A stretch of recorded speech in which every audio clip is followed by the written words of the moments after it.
Msingi wa kwanza wa Mungu kumtumia mtu, msingi wa kwanza wa Mungu kwenda mbali na mtu kwenye huduma ni kukubali kulipa gharama.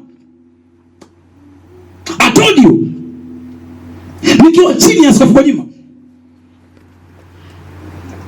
nikakataa kwa kawaida, nikafunga, nikasema nafunga siku 7 sili mpaka nimuone Bwana. Siku ya 5 usiku kuelekea 6 nataka kufa. Maana nilianza kwa nguvu nyingi sana, mwili ukosa nguvu.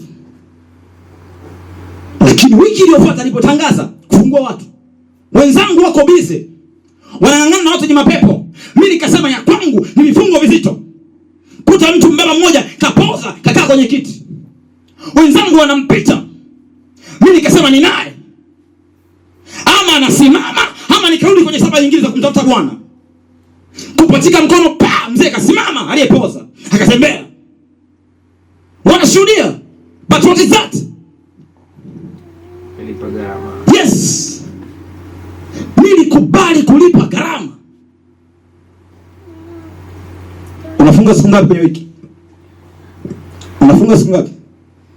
I want to prophesy like you. Do you know how many hours I spend in prayer? And still bado kuna level naitafuta. Bado.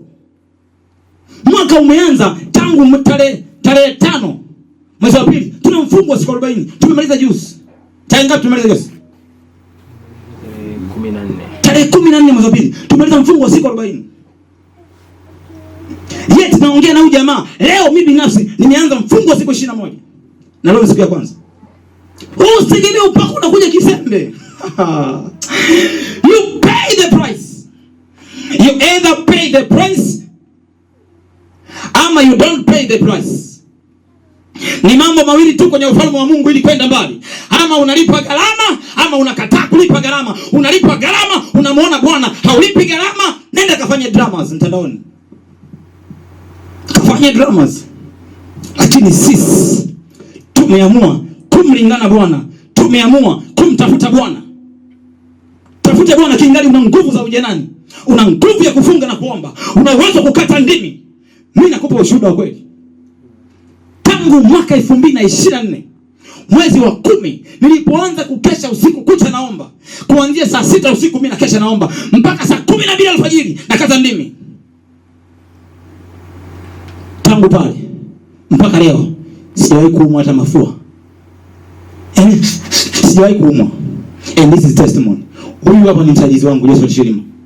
Kuna siku shakuja mimi kukutana mimi naumwa hata mafua. Ushakunisema siku mimi naumwa. Wewe kusikia. Kuna dimension. Unakubali kutembea na Mungu. Unakubali kulipa gharama. Alafu Mungu anasema nitakwenda na wewe. Pale pale ulipokubali kulipa gharama, nitatembea na wewe. Kuna siku niko nyumbani, nimeitikia wito. Sina chakula. Ndugu wamesema ale wito kwa sababu amekataa kazi. Amesema yeye ameitwa na Mungu awe 24 hours kanisani. Wakakataa kuwa sehemu ya upande wangu. Nikasema kama Bwana aishivyo, nitaishi vile vile. Nimeamka hamna chakula nyumbani. Sina hela, sina chakula, niko nyumbani. Na nikasema siombi hela. Mungu aliyeniita atanilisha. Wako wapi kunguru ambao walimlisha Elia? Nikasema Mungu, I still trust in you. Sitampigia simu mwanadamu. Nahitaji kula, nahitaji kuvaa. Nikaweka miguu juu ya meza. Nikaanza kuomba saa 5, rakapa sekete, saa 6, parakapa seketa, saa 7, saa 8, saa 9 mchana. Nani stop prayer? Nasikia simu inaita. Alo. Wewe ni Ferdinand, namwambia ndio. Anasema mimi naitwa fulani. Nimesoma na wewe O-level. Naomba tuonane. Anakuja Kawe. Tunaonana, namweleza mambo ya Mungu, namweleza, mwishoni anamaliza, ananigia bahasha ya kaki. Naichukua bahasha, naingiza mfukoni, nafika nyumbani kufungua, nakutana na 4,427. Namuuliza, hii hela ni ya kwangu? Ananiambia ni ya kwako. Nilikuwa najiandaa kulipa kodi. Wakati najiandaa kulipa kodi, Mungu akaniambia usilipe kodi, mpelekee ile pesa Ferdinand. Ananiambia napoongea na wewe, sina hela ya kulipa kodi. Mungu aliniambia nisilipe kodi, nikuletee wewe. Naongea na wanaume na wanawake ambao wanasema wanamtaka Bwana na nguvu zake. Lazima uwe tayari kulipa gharama. Ama unalipa gharama, ama ulipi gharama. Mungu atafuta kinyonge. Yes. I'm telling you. It's not simple as you think. Alipa gharama. Kuna wakati